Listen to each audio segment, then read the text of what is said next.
이 시간 우리에게 주시는 하나님의 말씀입니다.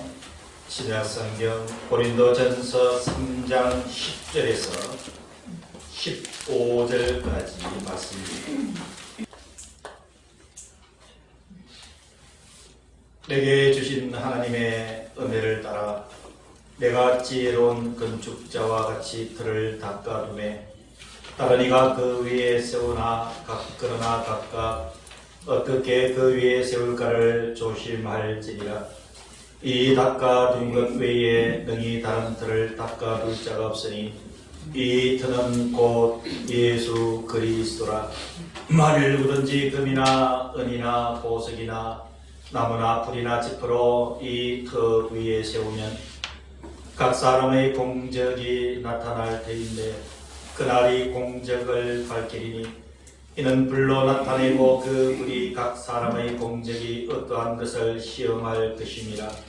만일 누구든지 그 위에 세운 공적이 그대로 있으면 상을 받고 누구든지 그 공적이 불타면 해를 받으리니 그러나 자신은 구원을 받되 불 가운데서 받은 것 같으리라. 아멘.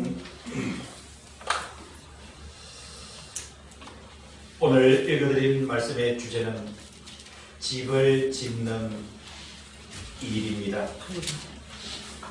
본문에서 밝히고 있는 집은 두 가지의 의미를 내포하고 있습니다. 하나는 고린도교의 전체 상황을 볼 때에 성전, 곧 교회를 지칭합니다. 그리고 또 한 가지는 우리 성도들, 그러니까 사람 개인을 의미하기도 합니다. 그래서 교회가 되었던 성도가 되었던 이 두 개념의 공통점은 사람입니다. 다시 말씀드려서 집이라고 하는 것은 성전, 교회일 수도 있지만 그 교회를 구성하는 것은 성도 한 사람이기 때문에 오늘 말씀의 주제의 공통점은 사람이라고 할 수가 있습니다. 사랑하는 성도 여러분, 교회인 이 성도들은 곧 저와 여러분들은 모두가 한 사람 집을 짓는 사람들입니다. 우리 모두는 형태는 다를지 모르지만 집을 짓는 재료는 조금씩 다를지 모르지만 우리 모두는 지금 인생이라고 하는 집을 지어가고 있다는 것은 여러분 틀림없는 사실입니다. 이렇게 여러분 인생이라는 이 집 우리가 어떻게 지어가야 될 것인가 라는 문제는 우리가 인생을 조금만 더 깊게 생각해 보면 우리에게 큰 문제로 다가올 수가 있습니다. 저와 여러분들이 내가 이 세상에 태어났다고 해서 나에게 주어진 시간을 그냥 시간의 흐름에 따라서 나의 인생을 맡겨두고 살아간다면 여러분 그것은 너무 무의미한 인생이 되는 줄로 압니다. 그래서 성경에서는 우리의 인생을 집을 짓는 것으로 비유를 하는 것이 많이 있습니다. 그 기초는 어디에 해야 될 것이냐, 그리고 집을 짓는 그 재료는 무엇으로 해야 될 것이냐, 그 집의 모양은 어떻게 지어가야 될 것이냐 라고 하는 우리 인생의 궁극적인 문제를 다루고 있는 이런 성경의 내용들이 많이 있습니다. 사랑하는 성도 여러분, 저와 여러분들은 집을 짓는 사람들입니다. 인생이라는 이름의 집을 짓는 사람들입니다. 지금 어떤 재료로 집을 지어가고 있습니까? 지금 저와 여러분들이 짓는 그 집의 터전은 무엇입니까? 여러분 오늘 그 문제를 하나님께서 사도 바울을 통해서 우리들에게 제시해주고 있으니 우리의 마음을 활짝 열고 여러분 오늘 집을 짓는 사람으로서 어떻게 집을 지어야 되나 하는 문제에 대해서 하나님의 말씀을 받으시기를 주님의 이름으로 축원합니다. 먼저 여러분 우리의 인생의 집은 재료가 은혜이어야 됩니다. 오늘 보면 10절에 보니까 내게 주신 하나님의 은혜를 따라 내가 지혜로운 건축자와 같이 틀을 닦아두고, 그리고 10절 하반절에 보니까 어떻게 그 위에 세울까를 조심할지니라고 말씀을 해주고 있습니다. 우리가 인생이라는 집을 지을 때 어떻게 세울까를 고민해야 된다고 말씀을 해주고 있습니다. 그래서 저와 여러분들이 지어나가는 인생의 집의 재료는 첫 번째가 여러분 은혜로 지어가야 되는 줄로 믿습니다. 우리 인생의 집은 물질로 짓는 것이 아닙니다. 우리의 인생의 집은 명예를 가지고 짓는 것이 아닙니다. 우리의 인생의 집은 세상적인 그 가치를 가지고 짓는 것이 아니라 우리의 인생의 집은 은혜로 차곡차곡 쌓아서 지어가야 되는 줄로 믿으시기를 간절히 기원합니다. 아멘. 여러분 은혜로 짓는다는 사실이 어떤 얘기일까요? 이런 몇 가지 성경에서 그것을 추출을 해보았습니다. 은혜로 집을 짓는다, 이게 무슨 의미인가? 그러면은 은혜가 무엇인지를 알아야 됩니다. 어떻게 하면 은혜를 받아야 되는지도 알아야 됩니다. 인생의 집을 짓는데 차곡차곡 은혜로 재료를 삼아서 쌓아야 되는데 그 은혜의 통로는 어떻게 되며 그 은혜의 본질은 무엇인가? 시편 4편 1절에 보면은 기도의 응답이 은혜라고 말씀을 해주고 있습니다. 내 의의 하나님이여 내가 부를 때에 응답하소서. 곤란 중에 나를 너그럽게 하셨사오니 내게 은혜를 베푸사 나의 기도를 들으소서. 은혜를 베푸사 나의 기도를 들으소서. 사랑하는 성도 여러분, 기도와 인생을 얘기하면은 하나님께서 이 종에는 불변하지 않는 확신을 한 가지 주셨습니다. 우리의 인생은 여러 가지 과정을 겪을 수도 있습니다. 우리의 인생을 만들어가는 도구는 여러 가지일 수가 있습니다. 여러분, 가장 중요한 은혜는 저와 여러분들의 인생이 기도와 응답, 기도와 응답, 기도와 응답으로 이어져 가는 것이 가장 이상적인 우리 인생인 줄로 믿습니다. 우리가 작은 일부터 기도하며 시작을 해야 됩니다. 큰 일은 더욱더 크게 깊게 기도해야 됩니다. 우리의 인생 하루를 살아도 1년을 살아도 10년을 살아도 100년을 살아도 우리의 인생의 집은 은혜로 지어야 되는데 가장 중요한 은혜라는 도구는 기도의 응답인 것입니다. 인생에 어떤 문제가 있습니까? 계획하는 것이 있습니까? 설계하는 것이 있습니까? 주님의 말씀을 붙잡고 기도하시기를 바랍니다. 믿음의 기도는 분명하게 응답해 주신다고 했습니다. 그 응답을 재료로 삼아서 인생의 벽돌을 하나 쌓아가시기를 바랍니다. 우리 인생의 벽돌이 이만큼 쌓여가면 여러분 또 기도하시고 또 응답받아서 한 척을 쌓고 또 기도하고 응답을 받아서 한 척을 쌓고 기도와 응답이 우리 전체의 인생을 만들어가는 은혜 중에 은혜인 줄로 믿으시기를 주의 이름으로 축원합니다. 사랑하는 성도 여러분, 기도하는 여러분들에게 놀라운 하나님의 응답이 늘 함께하기를 주님의 이름으로 축복합니다. 두 번째는 여러분 잠언 3장 34절에 우리가 집을 지어야 될 귀한 믿음의 재료는 겸손인 줄로 믿습니다. 겸손은 하나님의 은혜입니다. 겸손은 예수 그리스도의 실체입니다. 그래서 잠언 3장 34절에 진실로 그는 거만한 자를 비웃으시며 겸손한 자에게 은혜를 베푸시나니라고 말씀을 해주고 있습니다. 사랑하는 성도 여러분, 내 인생을 그냥 들여다보면 여러분 그 인생 속에 무엇이 쌓이는지 알 수가 없습니다. 때로는 우리가 묵상하면서 기도하면서 내 삶에서 조금 벗어나서 나를 바라볼 때 내 속에 무엇이 나를 지배하고 있는지를 알 수가 있습니다. 행위와 하나님께서 주의 성령의 능력으로 내 속에 교만이 조금이라도 차 있다라고 한다면 여러분 그것을 믿음으로 뽑아낼 때 하나님의 주시는 은혜가 가득 차게 되는 줄로 믿습니다. 하나님은 거만한 자를 비우신다고 말씀을 해 주셨습니다. 나아가서 겸손한 자에게 은혜를 베풀어 주신다고 했습니다. 저와 여러분들이 예수를 닮아서 남을 나보다 귀하게 여기고 나를 낮추는 데 익숙해지면 하나님께서 놀라운 은혜를 베풀어 주시는 줄로 믿습니다. 저와 여러분들의 인생의 집을 짓기 위해서는 겸손한 영혼으로 살아야 되는 줄로 믿습니다. 겸손한 마음으로 살기를 주의 이름으로 축원합니다. 겸손한 생활 방식으로 살아나가기를 주의 이름으로 축원합니다. 겸손함으로 행동할 수 있기를 간절히 기원합니다. 이 겸손을 가지고 우리 인생에 차곡차곡 쌓여가게 될 때에 여러분 그 인생은 참으로 위대한 인생이 되는 줄로 믿으시기를 주의 이름으로 축원합니다. 여러분 은혜 중에 은혜는 또 무엇일까요? 하나님의 말씀이 내 속에서 이루어질 때 여러분 그것은 놀라운 은혜가 되는 줄로 믿습니다.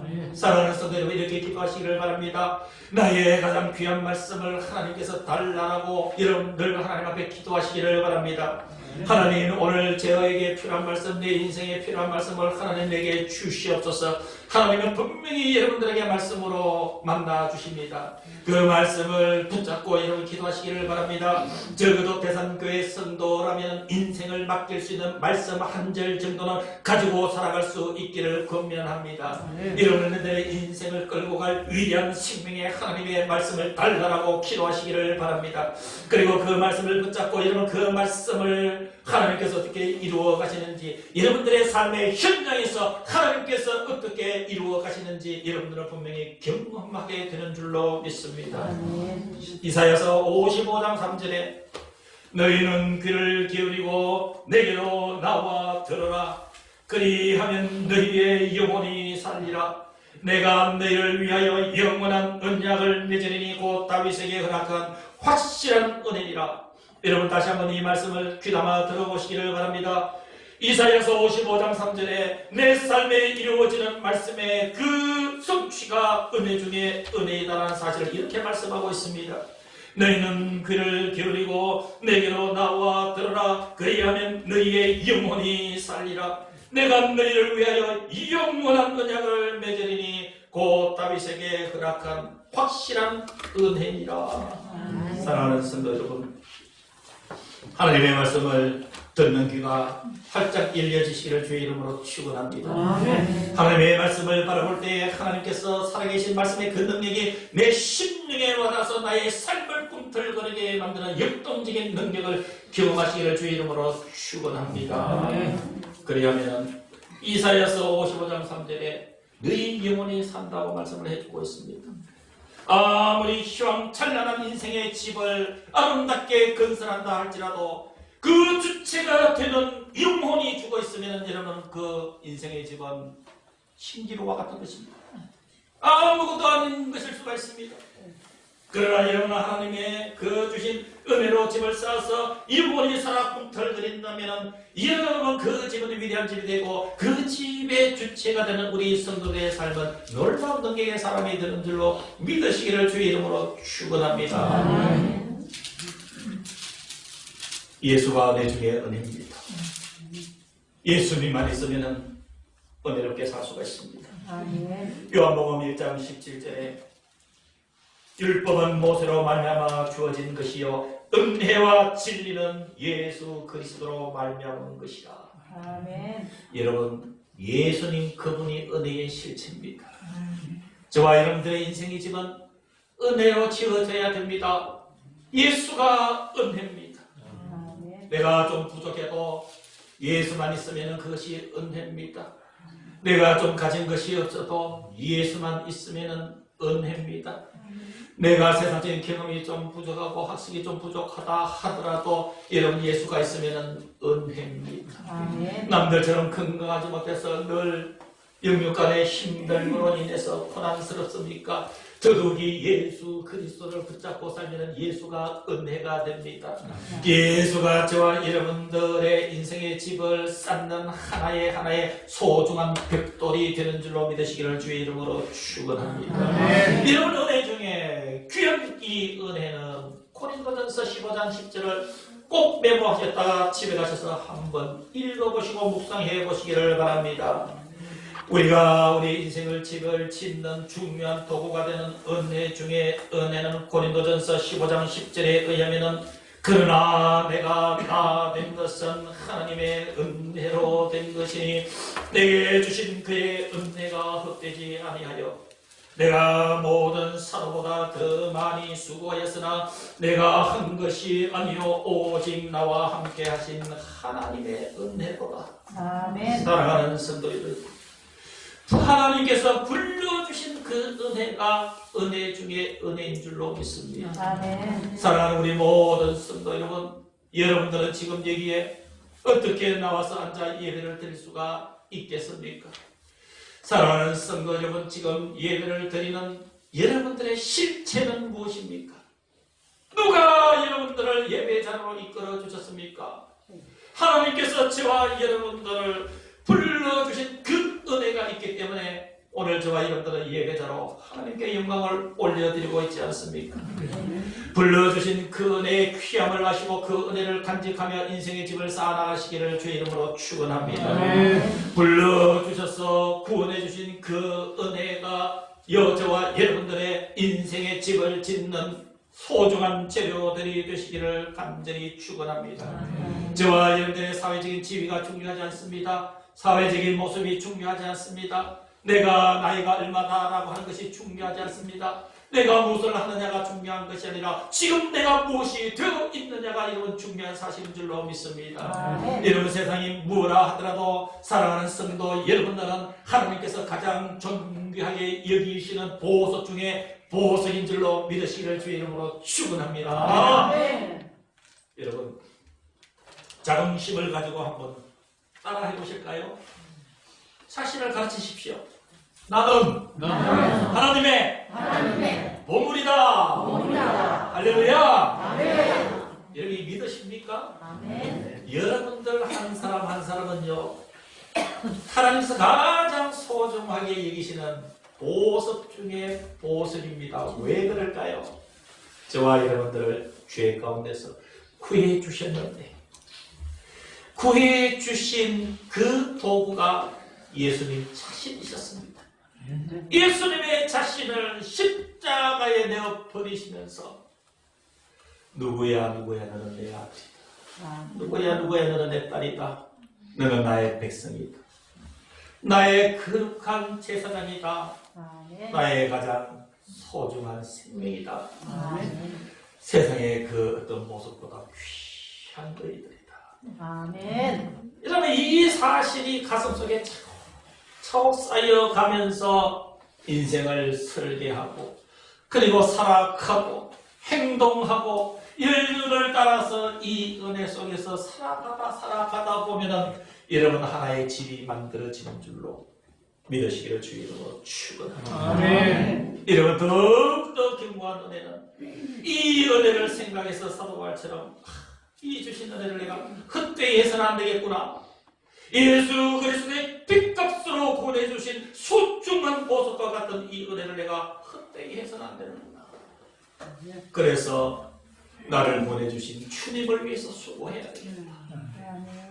주의 일을 하는 것이 세상의 일을 하는 것과는 다르지만 나를 보내주신 그 은혜 생각하니까 그 은혜 갚을 길이 없었어. 작은 일이든 큰 일이든 내가 시간을 바쳐 정성을 다해서 내가 주를 위해서 수고해야 되겠다. 이런 마음 들면은 여러분, 그것이 은혜입니다. 여러분, 그보다 더 귀하고 고귀한 은혜는 나의 것은 하나님의 은혜라는 것도 압니다. 그래서 내게 주신 은혜를 헛되이 하지 않기 위해서 다른 사람보다 더 수고를 합니다. 그러면서 내가 이렇게 수고하는 것도 내가 아니요 나와 함께 하신 하나님의 은혜라. 아멘. 은혜로 우리의 인생을 집을 지금부터라 세워가는 결단이 있기를 주님의 이름으로 축원합니다. 아멘. 두 번째로 우리는 어떻게 집을 지어야 되는가? 그 터가 중요합니다. 집을 짓는 터가 중요합니다. 서두에도 말씀드렸다시피 집은 성전이기도 하고 교회이기도 하지만 우리 개인이라고도 말씀드렸습니다. 교회 공동체든 우리 개인이든 그 터전은 예수 그리스도여야 됩니다. 아멘. 아무리 육안으로 튼튼하게 보이는 세상의 그 기초라 할지라도 그 위에다 집을 지으면 여러분 사상국각이 될 수가 있습니다. 그 증거를 보여드리겠습니다. 마태복음 7장 24절에서 27절 메모하셨다가 꼭 한번 집에서 보시기를 바랍니다. 그러므로 누구든지 나의 이 말을 듣고 행하는 자는 그 집을 반석 위에 지은 지혜로운 사람 같으니. 여기서 반석은 예수 그리스도를 지칭을 합니다. 자, 그러면은 예수 위에서 삶의 기초를 삼고 집을 짓는다? 이게 어떤 의미겠어요? 이 말씀 그 자체로는 은혜가 되는 듯 하지요. 여러분 좀 깊게 사실적으로 한번 접근을 해보자고요. 여러분 예수 그리스도를 기초로 삼아서 집을 짓는다? 이게 어떤 의미겠어요? 이거 여러분 묵상해보지 않으면 그냥 지나가 버려요. 예수님 내 기도 잘 들으시니까 주님 오셔서 얘기 좀 엎드려 보세요. 제가 그 위에다 제 집을 지을게요. 이런 뜻일까요? 주님 내 집을 좀 지어주세요 라고 하는 그 의미일까요? 그러면 예수 그리스도를 나의 인생의 집에 기초로 삼는다라는 이 의미, 성경에 분명히 나와 있습니다. 그 의미가 무엇이냐는 거예요. 도대체 어떻게 하는 것이 예수 그리스도를 기초로 삼아서 집을 짓는다라고 얘기할 수 있겠느냐 하는 문제는 여러분 그냥 성경을 지나쳐 가버리면 깨달을 수가 없는 문제. 그래서 예수님이 마태복음 7장 24절에 분명하게 예수님을 기초로 삼는 것이 어떤 것이냐 밝혀주고 있으니 그러므로 누구든지 나의 이 말을 듣고 행하는 자는 그 집을 예수 그리스도의 위에 짓는 지혜로운 사람이라고 말씀을 해주고 있습니다. 네. 사랑하는 성도 여러분, 예수를 기초로 삼아 짓는다는 것은 주님의 말씀을 듣고 행하면서 사는 모습인 줄로 믿으시기를 주의 이름으로 축원합니다. 여러분 감히 여러분들에게 말씀드립니다만 주님께서 하신 말씀을 제대로 실행하지 못하고 내 인생을 집을 짓는다라고 생각하면 여러분 그 집은 완성되지 못할 것이라는 것을 여러분 분명히 기억해야 됩니다. 내가 좀 부족하고 어린에게도 신실하게 주님의 말씀을 듣고 그 말씀대로 살아가고 있는 모습이라면 이미 여러분들의 집은 예수 그리스도의 위에 기초해서 지어진 집인 줄로 믿습니다. 그러면은 예수님의 그 기초 위에 지어지는 집과 그렇지 못한 집의 차이도 우리가 분명히 알아야 됩니다. 그것이 바로 마태복음 7장 25절에 이렇게 기록하고 있습니다. 인생에는 살다 보면 역경과 풍파가 몰아칠 수가 있습니다. 그것을 마태복음 7장 25절에 이렇게 기록해 두고 있습니다. 비가 내리고 창수가 나고 바람이 불어 그 집에 부딪히되 무너지지 아니하나니 이는 그 주추를 반석고 예수 그리스도 위에 놓은 가든이라고 말씀해 주고 있습니다. 아멘. 사랑하는 성도 여러분, 우리가 늘 아름답고 순풍에 돋단 듯 그렇게 살아갈 수만 있다면 얼마나 좋겠습니까? 전혀 내가 얘기치 않은 곳에서 피바람이 몰아칠 때도 있습니다. 전혀 대비하지 못한 그곳에서 인생의 폭풍과 몰아닥칠 때도 있습니다. 그것을 성경은 예수님께서 이렇게 마태복음 7장 25절에 비가 내리고 창수가 나고 바람이 불어 그 집에 그 인생의 집에 부딪히되 무너지지 아니하나니 아멘. 이는 주추를 반석에 놓은 까닭이라고 말씀해 주셨습니다. 아멘. 그러나 반대로 주님의 말씀을 듣고 행하지 아니하면서 인생의 집을 짓는 자는 26절에 나의 이 말을 듣고 행하지 아니하는 자는 그 집을 모래 위에 지은 어리석은 사람 같으리니 비가 내리고 창수가 나고 바람이 불어 그 집에 부딪히되 무너져 그 무너짐이 심하니라.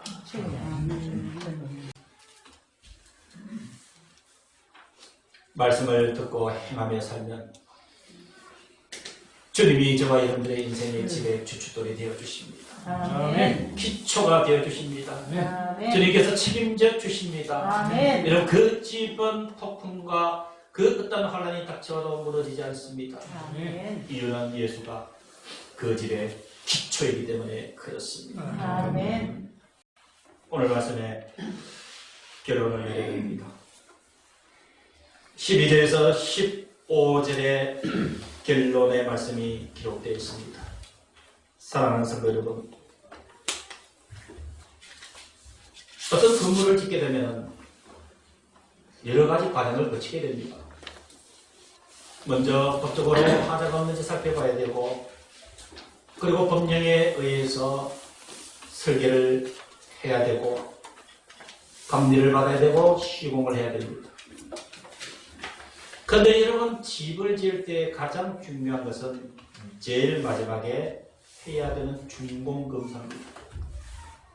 아무리 아름답게 집을 지어도 준공검사가 떨어지지 않으면 그 집은 집이라 할 수가 없습니다.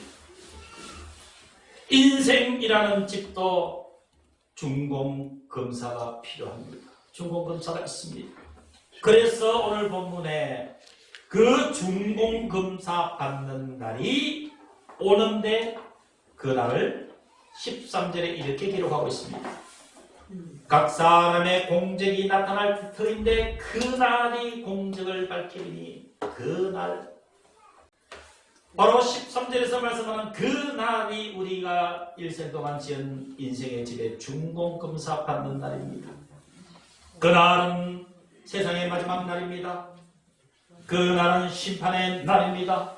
그 날은 주님 재림의 날이 되는 것입니다. 우리가 한평생 지은 인생이라는 집은 주님에 의해서 불로 우리의 그 집을 지은 공적이 드러나게 된다는 사실입니다. 성경을 보시기를 바랍니다. 12절입니다.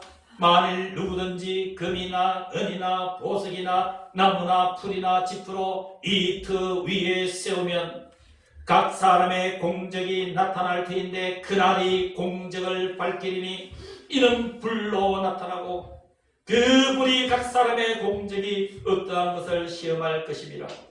만일 누구든지 그 위에 세운 공적이 그대로 있으면 상을 받고 누구든지 그 공적이 불타면 해를 받으리니 그러나 자신은 구원을 받되 불 가운데서 받은 것 같으니라 라고 말씀을 해주고 있습니다.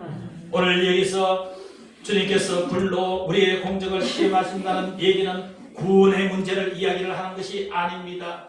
그날의 공적이 불에 탄다는 얘기는 구원 받느냐 못 받느냐 그것을 얘기하는 것이 아닙니다.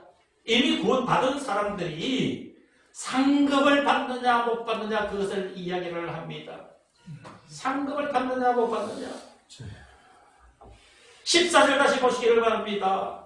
하나님께서 불로 살라버릴 때 누구든지 그 위에 세운 공적이 그대로 있으면 상을 받고 누구든지 그 공적이 불타면 해를 받으리니 그러나 자신은 구원을 받되 불에 탄다 하더라도 자신은 구원의 문제는 관계가 없다는 거예요. 불 가운데서 구원을 받는 상급이 없는 구원 이런 것을 이야기를 하고 있습니다. 주님 마지막 때에 우리가 지은 집을 불살라 그 공적을 밝혀낸다. 무슨 뜻이겠습니까?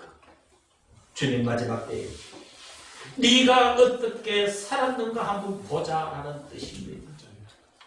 사람의 방법과 사람의 노력, 세속적인 방법으로 욕심과 탐욕에 아울러서 지어진 그 땅으로 지어진 집은 모두 불타버리게 됩니다.